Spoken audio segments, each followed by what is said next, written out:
আন্দোলন ইতিমধ্যে আৰম্ভ হৈছে যি ঘৰে ঘৰে শিক্ষা গুণগত আৰু উন্নত মানদণ্ডৰ শিক্ষা সেই শিক্ষাৰ কথাখিনিয়ে মই ইয়াতে কৈছোঁ যে শিক্ষাই একমাত্ৰ অস্ত্ৰ যি অস্ত্ৰৰ জৰিয়তে কলমে একমাত্ৰ অস্ত্ৰ যি অস্ত্ৰৰ জৰিয়তে এটা জাতিক আমি পৰিৱৰ্তন কৰিব পাৰোঁ এটা মানসিকতাক আমি পৰিৱৰ্তন কৰিব পাৰোঁ যেনেকৈ নেলছন মেণ্ডেলাই কলমৰ জৰিয়তে সাউথ আফ্ৰিকা স্বাধীন কৰিছিল যেনেকৈ মহাত্মা গান্ধীয়ে কলমৰ জৰিয়তে ভাৰতবৰ্ষ ব্ৰিটিছৰ বিৰুদ্ধে যুঁজিছিল যেনেকৈ ডিস্কভাৰী অফ ইণ্ডিয়া জৱাহৰলাল নেহৰুৱে লিখিছিল যোৱাকালি আপোনালোকে দেখিছে যে বিজেপি চৰকাৰখনে ডিস্কভাৰী অফ ইণ্ডিয়া ভাৰতৰ প্ৰথম প্ৰধানমন্ত্ৰী জৱাহৰলাল নেহৰুক স্বীকৃতি নিদিয়ে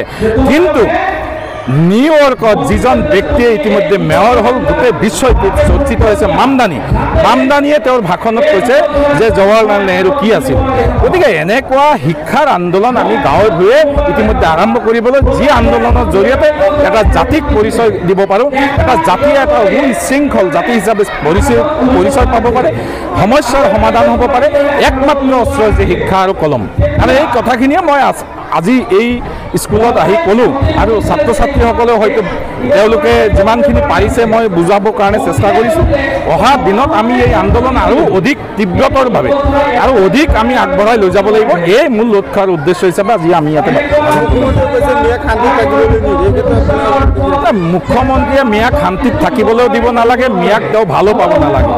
তেওঁ যিখিনি সংবিধান প্ৰদত্ত অধিকাৰ মিয়াক সেইখিনি দিলে হ'ল তেওঁ এজন ভাৰতবৰ্ষৰ সংবিধানৰ নামত শপত খোৱা এজন মুখ্যমন্ত্ৰী তেওঁ প্ৰতিটো জাতি জনগোষ্ঠীৰ মুখ্যমন্ত্ৰী তেওঁ সেইটো কাৰণে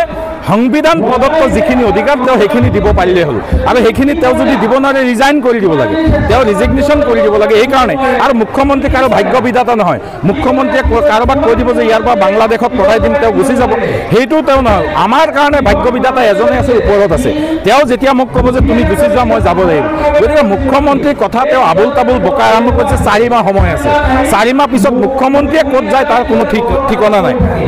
মই ইতিমধ্যে আগতেও কৈছোঁ যে মুখ্যমন্ত্ৰী ডাঙৰীয়াই ইতিমধ্যে কিমান মানুহক তেওঁ ঠগি আহিলে তেওঁ সৌদ অসম ছাত্ৰ সন্থাক লাট মাৰি থৈ আহিলে তেওঁ ইতিমধ্যে মুখ্যমন্ত্ৰী ডাঙৰীয়াই প্ৰফুল্ল মহন্তক লাট মাৰিলে কংগ্ৰেছক আমাৰ তৰুণ গগৈ ডাঙৰীয়াক তেওঁ চুৰি মাৰিলে তাৰপিছত এতিয়া সৰ্বানন্দ সোণোৱাল ডাঙৰীয়াক তেওঁ চুৰি মাৰি ইয়াতে আহিছে অহা 4 মাহ পিছত মুখ্যমন্ত্ৰী ডাঙৰীয়া কাক চুৰি মাৰিব ক'ত যাব কোনো নাজানে সেইটো কাৰণে এই মানুহজনৰ কথা আমি আপোনালোকে সুধিও লাভ নাই মই সেইটো কাৰণে কৈছোঁ যে শিক্ষাই একমাত্ৰ অস্ত্ৰ মিয়াক তেওঁ যে ভয় কৰিছে সেইটো কাৰণে মই ভাল পাইছোঁ যে মিয়াক তেওঁ ভয় কৰিছে আমি মুখ্যমন্ত্ৰী ডাঙৰীয়াক ভয় নকৰোঁ এইকাৰণে যে মুখ্যমন্ত্ৰী ডাঙৰীয়া সংবিধানৰ গণ্ডিত থাকি যিখিনি দিবলগীয়া সেইখিনি আমাক দিলেই হৈ যাব